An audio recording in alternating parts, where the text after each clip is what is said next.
A pensarci bene, la Sicilia è più di un'isola. È un'idea, un concetto eterogeneo, cangiante. È Sicilia un gruppo di anziani intenti a dialogare su una piazza, ma anche una speranza che rimane accesa nonostante tutto. La Sicilia può richiamare a un'idea di bellezza che è più forte di ogni bruttura, come in una somma ricerca di cosmos.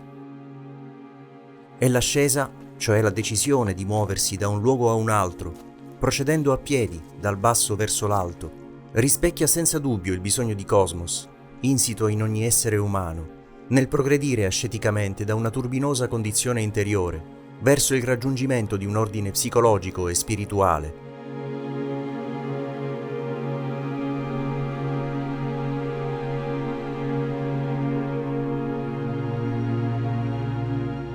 Godere della meraviglia dell'autunno siciliano, lì dove le vette sono tra le più alte dell'isola, e dirigersi verso uno dei santuari più importanti dell'area madonita, è certamente un modo per ritrovare se stessi, riconoscendosi bisognosi di una pace di cui sempre più spesso l'umanità sembra orfana.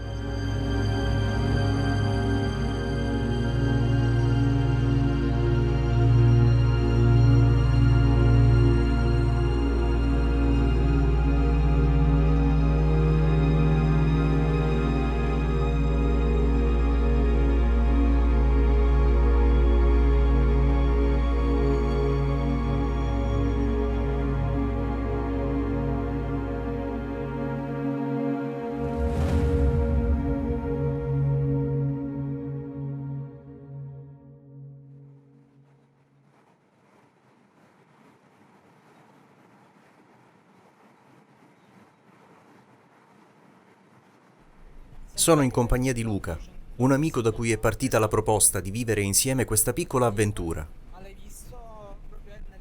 Ci stiamo muovendo per raggiungere Petralia Sottana, lungo l'autostrada Palermo-Catania.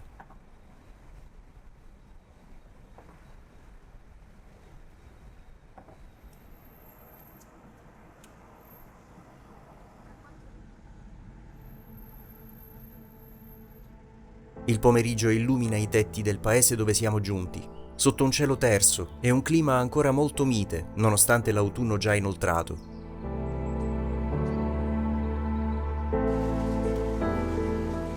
Prendiamo velocemente la stanza per il pernottamento e iniziamo a dare un avido sguardo in giro per il centro abitato.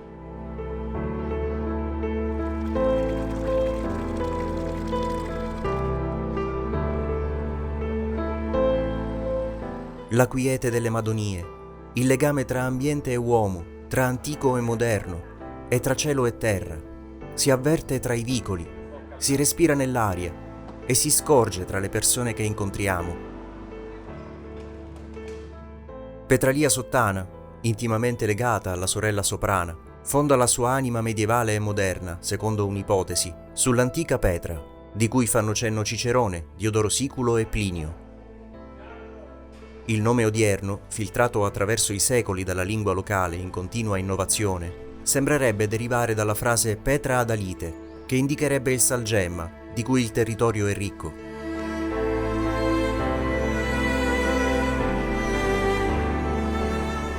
L'appuntamento presso il belvedere davanti al Duomo è con Mario, uno dei volontari del comitato del Santuario della Madonna dell'Alto, patrona di Petralia insieme a San Calogero.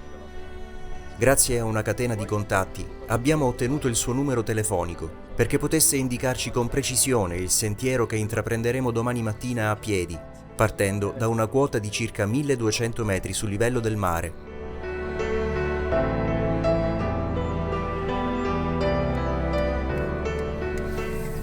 E tu da quanto ti occupi di questa cosa? Io ora sono entrato nel comitato nel 2015, ora sono 7 anni. C'è stato sempre un cambio generazionale, però dico alla fine tutti per lo stesso scopo. Certo. O lo senti o non lo senti, perché Certo, se arrivi là sopra già, entrando in chiesa c'è una cosa proprio per noi. Arrivi qua e giri a destra, poi c'è l'insegna, Sì, certo, è tantissima là. Una strada che oltrepassa diverse contrade, alcuni chilometri a nord-ovest del paese, ci permette di arrivare all'inizio di un sentiero non più asfaltato, da cui in estate partono i pellegrinaggi dei petraliesi.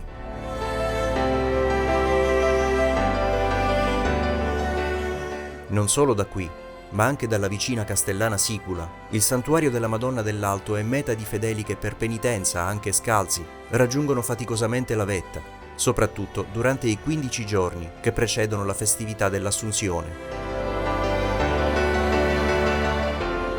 Fino ad alcuni decenni fa, sera dopo sera, i pellegrini erano soliti accendere i vampi, fuochi rituali che scandivano l'avvicinamento alla festa.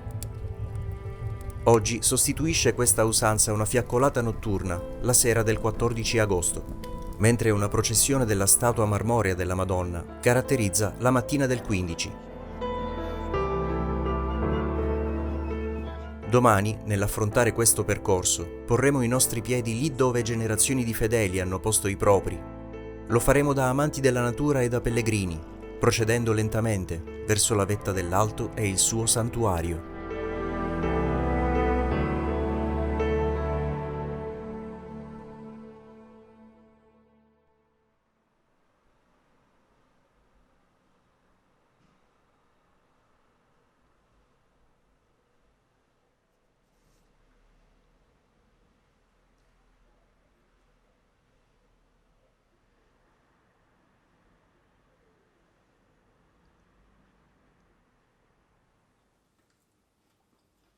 Ci svegliamo di buon mattino. Il nostro obiettivo è arrivare al santuario prima dell'ora di pranzo.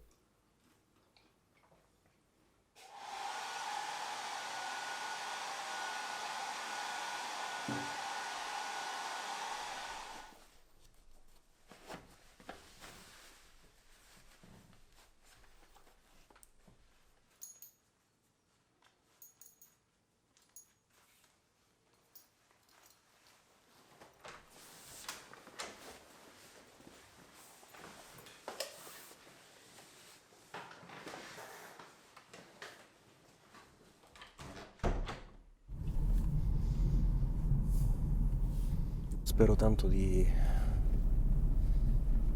ritemprarmi e di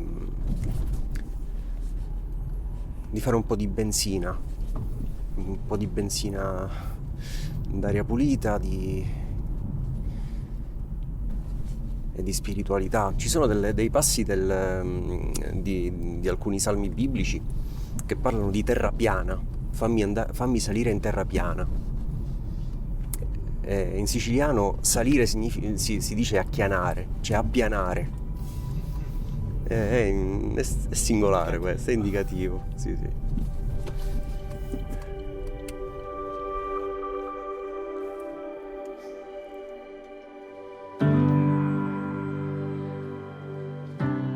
Una mattinata luminosa dà inizio alla giornata di cammino che ci attende. Cominciamo il nostro percorso, partendo dal punto indicato da Mario la sera prima. In alcune ore giungeremo a un'altezza di 1819 metri, coprendo una distanza di circa 4 km, per un dislivello di più di 600 metri.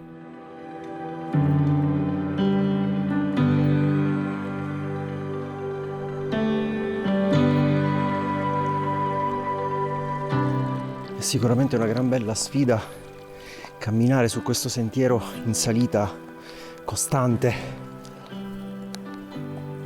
con tutta l'attrezzatura videofotografica. È impegnativo.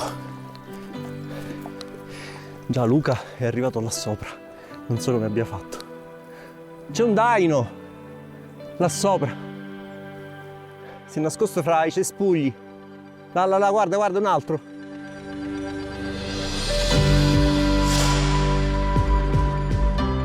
I daini non sono una specie autoctona madonita e negli ultimi anni il loro numero è cresciuto tanto da generare un vero e proprio stato di emergenza.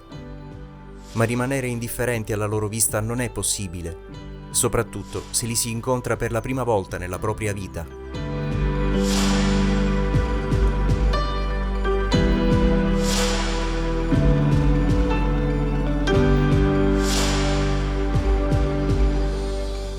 I nostri passi con impegno continuano a portarsi avanti su un sentiero non sempre riconoscibile, ma scandito da segnali bianchi e rossi dipinti sulle rocce, lasciati per iniziativa del Club Alpino Italiano.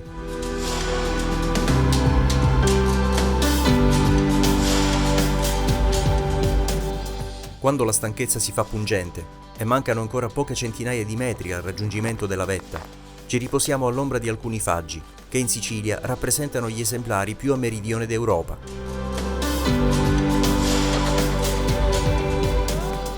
A che altezza siamo? Siamo a quasi 1700 metri. Ce ne mancano poco meno di 200. Sì, l'ultima parte è stata veramente dura. Si sale in modo più ripido.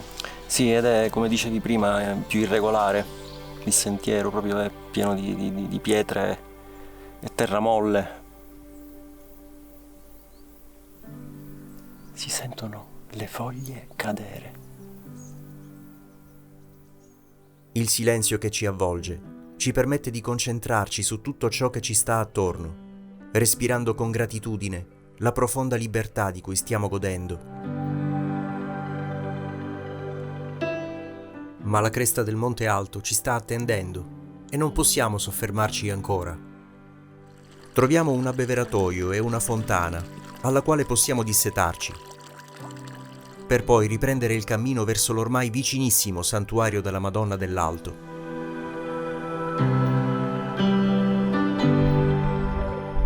Alla nostra destra, una vallata coperta da un ampio faggeto risuona di bramiti, il verso dei daini maschi nella stagione degli accoppiamenti. Dalla parte opposta, la struttura in semplice muratura del santuario ci dà il benvenuto e ci invita a rimanere finalmente in contemplazione, in un atteggiamento di silenzioso ringraziamento.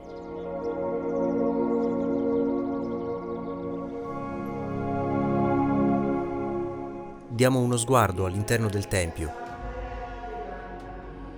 Ci accoglie una litania cantata da alcune donne in dialetto locale, che esalta il potere di intercessione della regina di Pitralia. Ai piedi della statua di Maria Santissima dello scultore Domenico Gaggini campeggia l'anno 1471, data in cui venne collocata all'interno del santuario, probabilmente fondato in seguito alla devozione mariana che connotava in particolare la diocesi di Messina, entro cui nel XV secolo si trovava quest'area.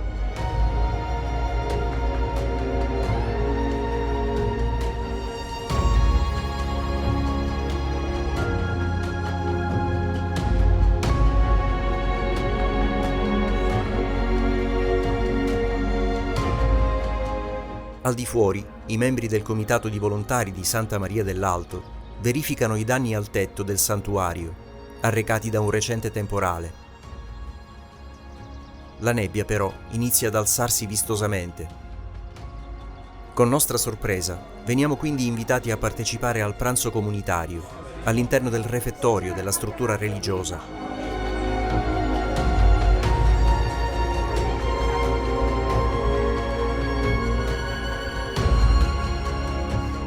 Dono immenso è quello della comunione e della condivisione, che crea amicizia, fratellanza, solidarietà.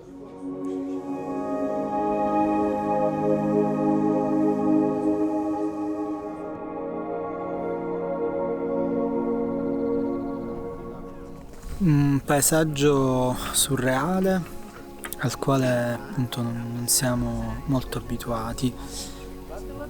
Al contempo è bello sentire i rumori della natura, respirare quest'aria pulita e godere di questo che sembra un qualcosa veramente che non esiste, non ci siamo veramente più abituati a godere di queste cose qua.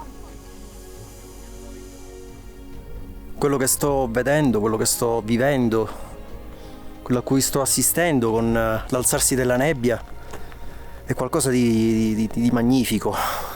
Inutile dirlo, trovarci a 1800 metri d'altezza nel cuore della Sicilia ti fa rendere conto di quanto il mondo sia magnifico, sia bellissimo e di quanto sia vario Fino a stamattina c'era una giornata molto buona, quasi da inizio estate, e adesso siamo qui ad assistere a un cambio repentino del tempo con una nebbia che si sta alzando che rende l'atmosfera assolutamente surreale.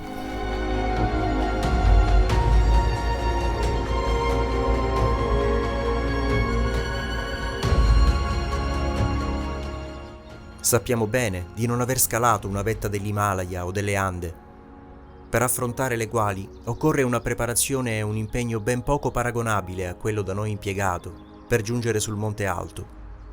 Ma sappiamo anche che non occorre necessariamente recarsi in luoghi remoti ed estremi per godere del fascino di una natura incontaminata e per conoscere luoghi e persone che lasceranno per sempre un segno profondo nella tua vita